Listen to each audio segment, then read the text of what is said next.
Although Congress legislated the first numerical restrictions in 1921, it would be nearly a decade before permanent immigration quotas were implemented.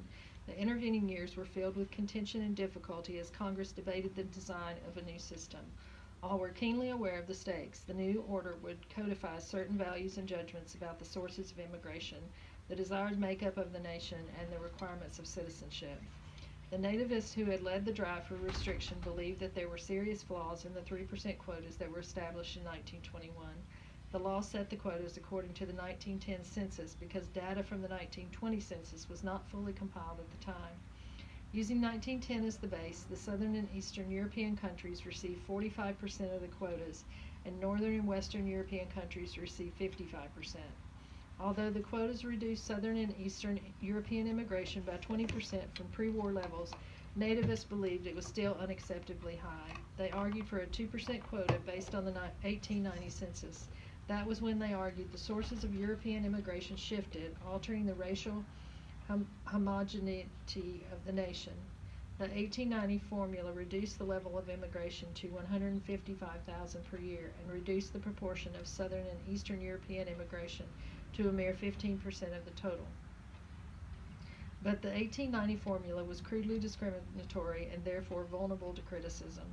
Opponents of the bill pointed out that using the 1920 census figures, the most up-to-date, was conceptually more sound. But since that gave even greater weight to the newer immigrants, it defeated the whole purpose of the quotas as far as the nativists were concerned.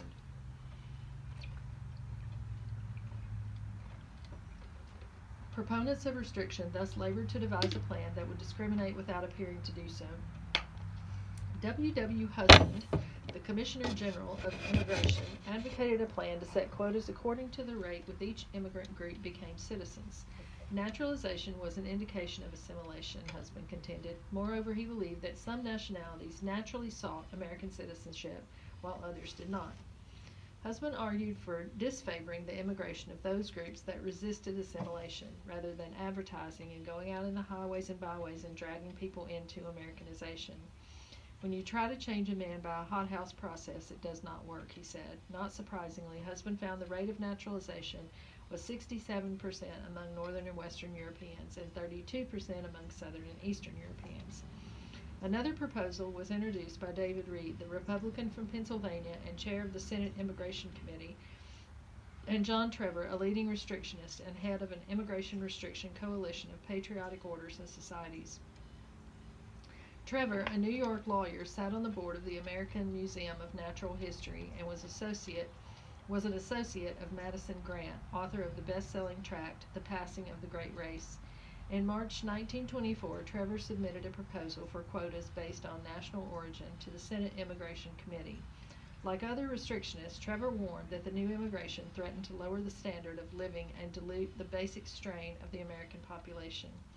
But Trevor turned the debate on its head by arguing that the quotas enacted in 1921 discriminated against native-born Americans and Northwestern Europeans. Those quotas were based on the number of foreign-born in the population, leaving native stock Americans out of the equation. As a result, the 1921 Act admitted immigrants from Southern and Eastern Europe on a basis of substantial equality with that admitted from the older sources of supply, discriminating against those who have arrived at an earlier date and thereby contributed more to the advancement of the nation. To be truly fair, Trevor argued the national origins of the entire population should be used as the basis for calculating the quotas. He calculated an apportionment of national origins quotas based on the nation's population in 1920, which gave 16% of the total to Southern and Eastern Europe and 84% of the Northern and Western Europe. The quotas were nearly identical to those calculated at 2% of the foreign-born population in 1890, yet could be declared non-discriminatory because they gave fair representation to each of the nation's racial strains. In May, Congress passed an Immigration Act based on Trevor's concept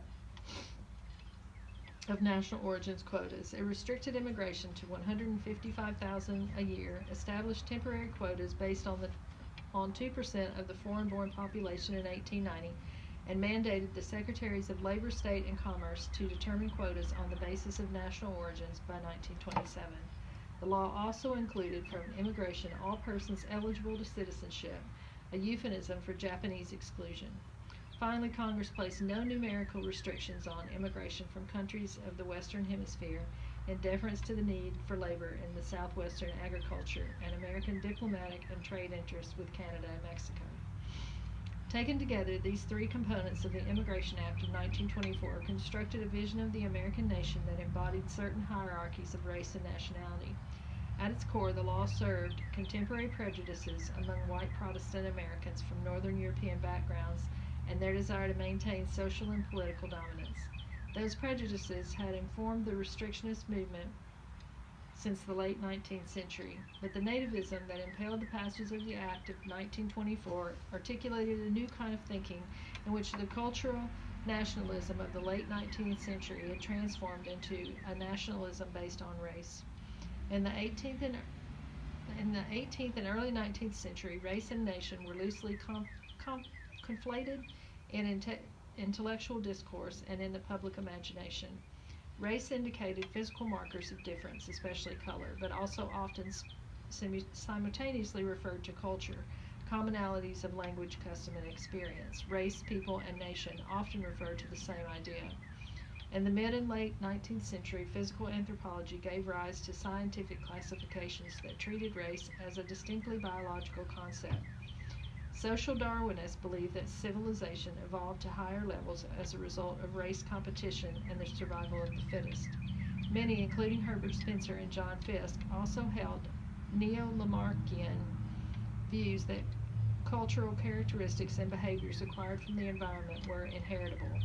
Of course, neo-Lamarckianism was two-faced, as it could both claim the inheritability of social degenerate behavior and provide opportunity for race improvement. Thus, some social evolutionists believe that immigrants from the backward people or races of Europe might eventually become Americanized. The nativism of the late 19th and early 20th century comprised a cultural nationalism in which cultural homogeneity more than race superiority was the principal concern. Restrictionists did not entirely discount the possibility of assimilation, but complained that high volume of immigration congested the melting pot, creating alien indigestion. By World War I, restrictionists spoke increasingly of racial indigestion and rejected the idea of the melting pot altogether. The shift in thinking evidenced the influence of eugenics, which had grown after the rediscovery of Mendelian genetics in the early 20th century disproved Lamarckianism and severed environment from biology. The eugenicists were strict biological determinists who believed that intelligence, morality, and other social characteristics were permanently fixed in race. They believed racial boundaries were impermeable and that assimilation was impossible. In its most radical articulation, eugenics espoused social policy that advocated race breeding and opposed social reform because, as Charles Davenport, the founder of the Galton Society, said, the latter tends to ultimately degrade the race by causing an increased survival of the unfit. Witnesses who testified at congressional hearings frequently invoked race theories alleging the superiority of Nordics over the Alpine and Mediterranean races of Southern and Eastern Europe, and warned that race mixing created unstable Mongol races. During the 1920s, the House Committee retained a scientific expert, Harry H. Laughlin, the director of Eugenics Institute at Cold Spring Harbor, New York, the research arm of the Galton Society. Laughlin supplied Albert Johnson with copious amounts of data on degeneracy and social inadequacy, crime, insanity, feeble-mindedness, showing the alleged racial inferiority and unassimilability of Southern and Eastern Europeans. Laughlin also cited the psychologist Robert Yerkes' intelligence test conducted among soldiers during World War I as evidence of racial hierarchy. The Army tests shocked contemporaries because they purported to show that the average white American male had the mental age of 13, a score of 12 ranked as moron. Eugenicists seized upon Yerkes' study because it appeared to vindicate their innatist theory of intelligence. The test indicated low intelligence among African Americans 10.4, and ranked Poles, Italians, and Russians barely higher to 10.7 to 11.3. To the extent that historians have focused their attention on the legislative process leading to the 1924 Act, the race nativism of men like Madison Grant, Harry Laughlin, and John Trevor has dominated the story of the law. No doubt scientific racism clarified and justified fears about immigration that were broadly based, also enabled the descendants of the old immigration to redeem themselves while attacking the new immigrants. But if the language of eugenics dominated the political discourse on immigration, it alone did not define the national origins quota system. Placing the eugenics movement in the foreground of the story of the Johnson-Reed Act has obscured from view other racial constructions that took place in the formulation of immigration restriction, some of which have turned out to be more enduring in the 20th century racial ideology. In fact, the national origins quota system involved a complex and subtle process in which race and nationality desegregated and realigned in new and uneven ways. At one level, the new immigration law differentiated Europeans according to nationality and ranked them in a hierarchy of desirability. At another level, the law constructed a white American race in which persons of European descent shared a common whiteness distinct from those deemed to be not white. In the construction of that whiteness, the legal boundaries of both white and non-white acquired sharper definition. Thus, paradoxically, as scientific racism weakened as an explanation for Euro-American social development, hereditarianism hardened as a rationale for the backwardness and unassimilability of the non-white races. Moreover, the idea of racial difference began to supplant that of racial superiority as the basis for exclusionary policies. Lothrop Stoddard, a leading race nativist